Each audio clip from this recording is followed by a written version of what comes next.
said, I think that he's trying to resolve his own life into these experiences. So you see this abstract stuff coming up beside or in tandem with the very personal stuff, which also makes it significant to point out that it's differentiated from the kind of inspired writing that happens in a lot of these other texts. Even you could say Book 4 was in a sense a form of inspired writing just because of the working that sort of produced it.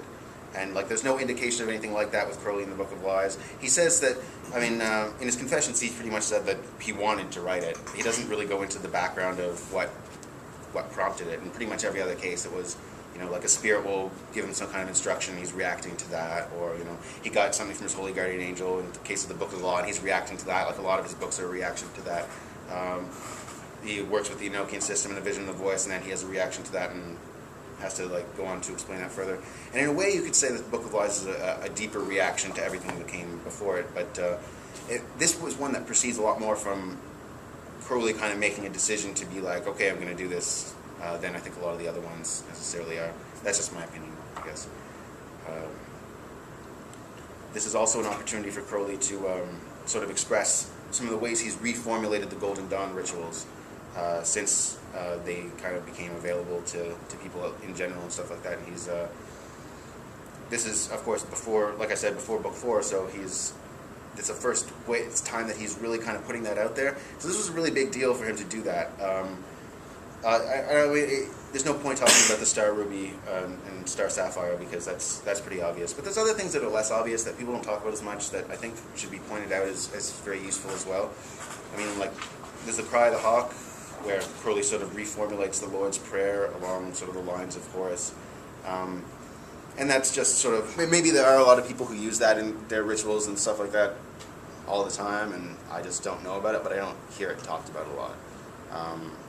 Another one is the 86th Psalm, where Crowley talks about the sort of Nile elaboration of the system as sort of his new hieroglyph for the universe. It's his new pentagrammaton, and he comes up with Aether at the end. And I see that in particular as being kind of a reformulation of the Lux signs, which are sort of more of, in Crowley says specifically, this is sort of an old Aeon thing. But it's not really hard to see that he's using that template, that way of sort of proclaiming something about the universe for this psalm, and he breaks it down in the same structured way, taking it apart letter by letter. And that's another thing that I found it very useful to replace those signs, or the Lux signs, with those things. I made up my own gestures. I don't know if Crowley had gestures. It's not really that difficult to come up with, though. So in a way, like, Crowley's prefiguring what he's trying to say and what he's trying to do in Book 4, and he'll reflect back on the Book of Lies constantly. There's a companion piece to this that I don't think is necessarily always understood as a companion piece, and that would be Liber Aleph.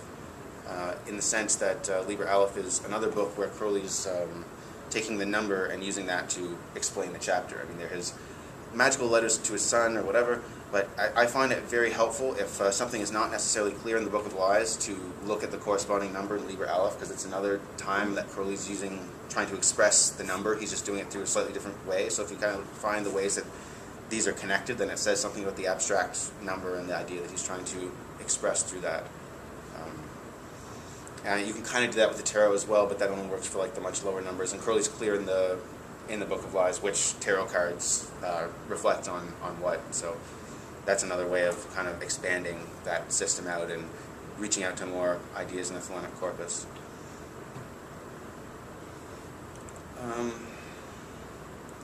The consequence of this book, it gets written about in conjunction with the OTO from time to time, and the introduction to the edition that I think we all have, it talks about Crowley writing in his confessions, saying that like he was approached by someone from the OTO saying that the secret was in here, and people talk about that a lot. I find now, I know this is a fairly popular idea about what particular section that is, and from my knowledge, as far as I can tell, that mostly comes from Robert Anton Wilson, who I don't necessarily think is the greatest authority. I think that the reason Crowley's telling us this is that he does want us to think about it, and he wants us to understand that A, that he put it down without realizing that it would be significant, and B, that it's something that's capable of being explained in very clear, plain language. And I think that it's intellectually lazy to accept what someone else might tell you what that psalm is, and it should be more something to think about than anything else. And I think that's why Crowley's saying it.